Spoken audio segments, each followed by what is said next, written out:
আসসালামু আলাইকুম। হ্যালো বন্ধুরা, কেমন আছেন সবাই? আশা করি সবাই ভালো আছেন। আল্লাহর রহমতে আপনাকে দোয়ায় আল্লাহ তাআলাই ভালো রাখছে ইনশাআল্লাহ। কুফরি নকশা, কুফরি নকশা যা শত্রুকে বশ বানানো।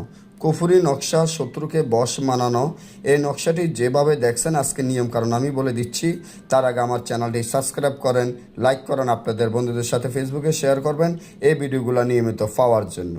আপনার যদি ভয়ঙ্কর শত্রু থাকে আর শত্রুকে বশ বানানো ইচ্ছা হয় যে শত্রুকে বশ বানাবেন, শত্রুকে আপনার কথা মতো চালাবেন, শত্রু আপনার কথা উঠবে, আপনার কথা বসবে, আপনি যা বলবেন শত্রু তাই শুনবে, এমন যদি হয় তাহলে আমার এই চ্যানেলটি সাবস্ক্রাইব করেন, লাইক করেন, আপনাদের বন্ধুদের সাথে ফেসবুকে শেয়ার করবেন।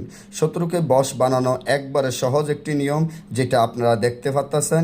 এই তাবিজটি যেভাবে আছে ঠিক সেভাবে, যেভাবে আছে সেভাবে কাকের রক্ত ধারায় লিখিয়া, কাকের রক্ত ধারায় তাবিজটি লিখিয়া তাবিজের নিচনে শত্রুর নাম, শত্রুর পিতার নাম লিখতে হবে।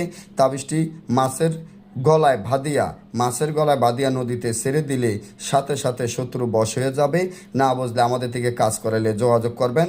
সকলেই ভালো থাকবেন।